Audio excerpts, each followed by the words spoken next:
I was declared dead for 3 days. When the South Tower came down, I was right underneath it, and I realized I had about 10 seconds left to live. Slightly more than 12 years ago, on September 11, 2001, it was a day that it seemed the world stood still for a full day in all 198 countries of Earth.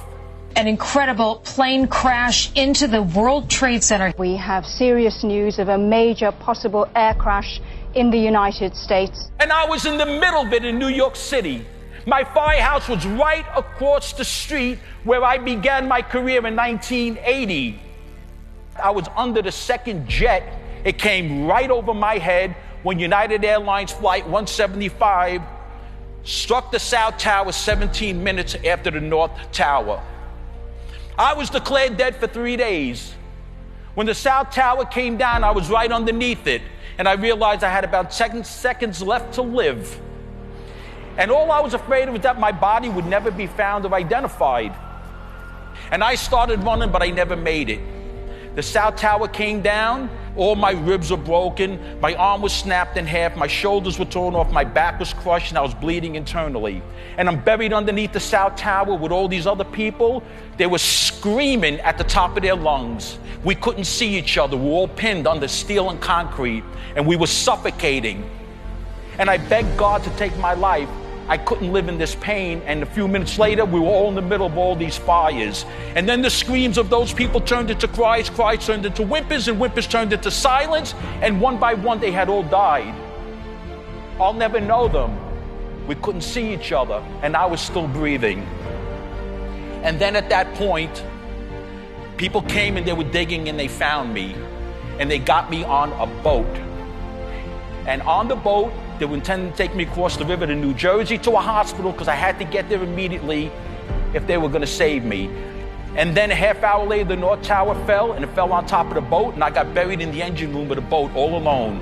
And once again, I'm suffocating, I can't breathe, and I'm in tremendous pain for almost an hour until they found me again, buried in the engine room. And then the boat was taken across the river to a hospital in New Jersey. But nobody thought about looking in hospitals in other states. And that's where I ended up, in New Jersey, a hospital called Jersey City Trauma Center. And for 3 days, I was declared missing because I was misidentified. You see, boys and girls, this all leads up to the most interesting part of the story.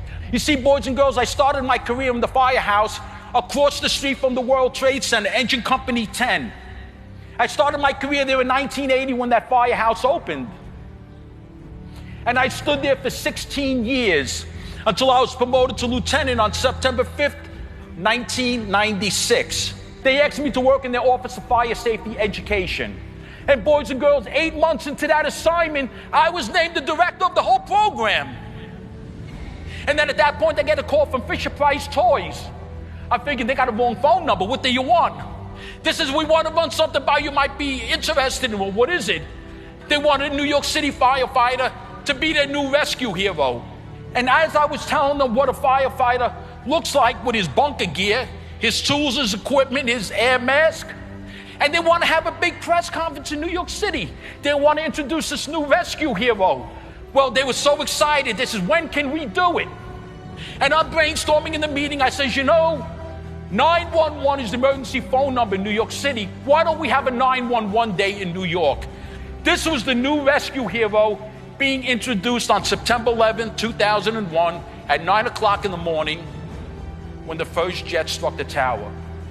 On my way to the press conference, I saw the tower fully engulfed with flames, and I had to make a big decision. What do I do? Do I go to the press conference for Billy Blazes, which didn't happen anyway, or do I make my way to my old firehouse across the street from the Twin Towers? And that's what I did. Boys and girls, I didn't have to be there that day. I was in a dress uniform. I took my uniform off and borrowed a set of firefighting gear. And in that rescue effort, I was buried. And by the time the sun went down on the evening of September 11, 2001, 344 firefighters were declared dead. 3 days later, one was found alive in another state, in a hospital, in an operating room, and that was me. And boys and girls, Billy Blazers would come to represent those 343 heroes that I worked with who made the supreme sacrifice of life. Let this day ignite you more than anything could ever ignite you. Billy Blazers, a New York City firefighter rescue hero, is the only rescue hero that represents real people, and that's not me. It was the other 343 firefighters who I get the honor of telling their story. And the moral of the story, as you're gonna see, life changes. Life takes you down roads you didn't know were meant for you. Life takes you down roads that offer challenges and changes all of us in so many different ways. And that's why, boys and girls, all through life, you gotta be resilient like a palm tree. It's important to keep your eyes open and your hearts open.